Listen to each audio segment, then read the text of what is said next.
Friends, about a week ago, we had publicly shared documents and information we received through RTI on the income support that was promised last year during the first lockdown from two schemes. One, the Chief Minister's Relief Against Wage Loss, CRAWL in short, and the BOCW, which is Labour who register themselves with the Labour Department, were to get 5,000 rupees. And we shared this publicly and also asked people to check for their names on that list which was provided by the government. Now, it is shocking because in this past 1 week, we have been able to further collect information and evidence which points to gross negligence and abuse of power by this government. It is shocking because we had also, before the RTI, done a physical survey with our hawker friends. We talked to about 735 hawkers, out of which 238 had registered to get this income support. Now, out of this 238, 38 only got 2,100 rupees, which was promised. 44 got 1,400, 23 got 700, and a shocking 158 got nothing. We also now have collected lists from our Domestic Workers Association, from taxi drivers, various shnongs from West Khas Hills, Garo Hills, Jaintia Hills have sent us lists because the shnongs were also asked to collect names. So people actually stood in line and the localities tried very hard to send in these lists for this income support for those who need it the most. And further phone calls have come in, SMSs, WhatsApp, after we put out the lists. And when we collate all of this information and done a statistical evaluation of all this data, what we find is that 40% of those who registered, the government had said that they got 2 lakh plus applications, out of which they provided supposedly to 1 lakh plus people this income support of either 2,100 or 5,000. But our survey and our analysis shows that 40% of the 1,35,000 plus people did not get anything. 25% got 2,100 or 5,000, 20% got 1,400, and 15% got 700. Which means that there's a whole chunk of money missing. We find that there are lots of ghost phone numbers, ghost names, wrong locations, all of this pointing to the fact that either there was deliberate attempt to create all this fake information, or as I said, there was gross and criminal negligence. And the BOCW scheme is even more shocking, because this promises 5,000 to people who are already registered with the Labour Department. Now, they weren't even required to apply again. It was supposed to be an automatic transfer of 5,000 rupees. But you will find, especially in that list, that there were these made-up phone numbers. There were some repeated phone numbers for a number of applicants.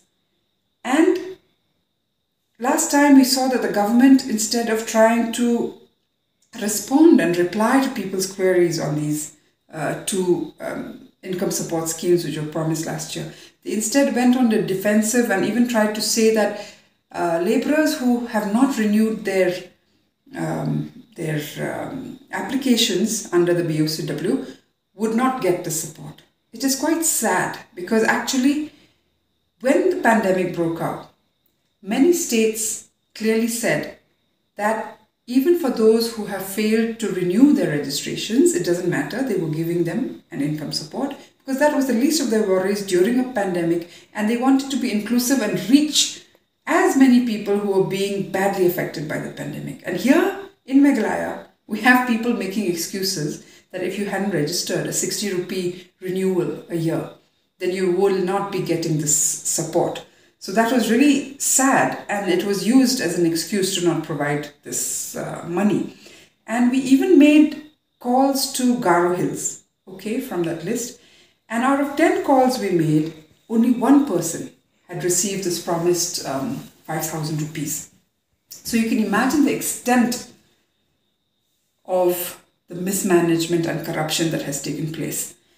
Now, there were also people who called us and sent us messages saying that they have got money, some 1,400, some 700, some the full amount. And we cross-checked these names and found that their names did not appear on the list. So now how could this be? You know? So these are questions which the government has to reply to. And it's really sad because people actually put their documents together. Their EPIC, their bank account details, and some who didn't even have bank accounts said that we went, stood in line, opened a bank account, spent 500 rupees to open a new bank account. And even after that, kept visiting the bank to see if this money has come. And they said that we had almost embarrassed to know that, you know, we only still have 500 rupees and we feel embarrassed because the people in the bank are fed up of us inquiring about this money.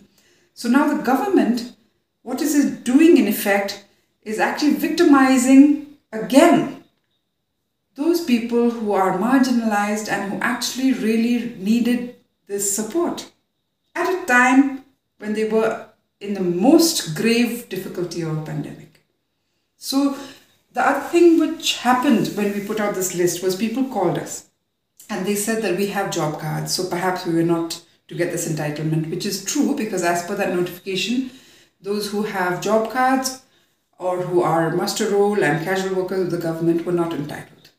And the ones from BOCW were entitled under BOCW. Now, the thing is, even people with job cards called us and said that the whole year last year, there was no work happening under the NREGA. And hence, there were no transfers, okay, of wages. So how were they supposed to deal with income loss in a pandemic? And even people who are secretaries of VACs and Rangbashnams of different darbars also called us, telling us this about the difficulty with the job card and the NREGA. Then there were people who also talked about ration cards. They see the government is promising us free rations when what we ought to be getting even through our ration cards we don't get. So all of these things, including another scheme which is this PM Kisan, even what they were entitled to get through this, they have not received. And just recently, during this latest lockdown, we saw how the farmers have been struggling, bringing their produce from far, hoping to sell it for something to at least meet the expenses of transportation and to have something to take back home. And it seems that there's a total collapse of the system. And this collapse is not that it's just happened now because of the pandemic. It's just that the pandemic has revealed a systemic failure which has accumulated and has gotten worse and worse over years. And it is time that we question, these failing structures. We question a failing bureaucracy, a failing political class. And this time around, this RTI, people coming together to verify, it has been an empowering moment, and we should use this as a beginning of further questioning every other aspect of governance. There's total failure, and it is incumbent on us to ensure that we use this time as a renewal to change the way things are happening, to question, to speak truth to power. Because MLAs or representatives have this habit of just, giving money to people or giving few kilos of rice in a time of distress. But we need to ask, where is that money coming from? Is it always mine? And are you giving me just half of what I should be getting? Because these are not gifts or tokens. It's not theirs to gift when they feel like it. It is our right and our entitlement which we should take, and take it in full. But there is this culture that has been created that we should not be questioning, that we should not, challenge people in power. And this has to change.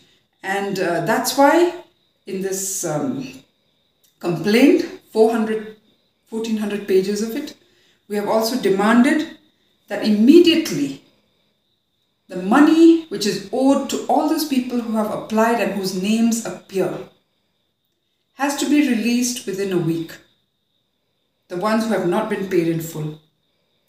And the ones who had applied but whose names do not feature in that list also need an answer. If they meet the criteria, if they have submitted all the relevant documents, why should they not be getting this income support? So those answers have to be given by the government within a week. And now in the second wave of the pandemic, it is even more difficult. There are mounting deaths from last year. People are actually on the brink of hunger. And yet the government has not even made an attempt to announce an income support. So we demand that for this period of lockdown, which is likely to extend, the government has to ensure that daily wage earners, which includes hawkers, taxi drivers, domestic workers, shop assistants, all people who work, in the day and feed themselves at night, have to be supported by the government. This is incumbent and it is the responsibility of the government.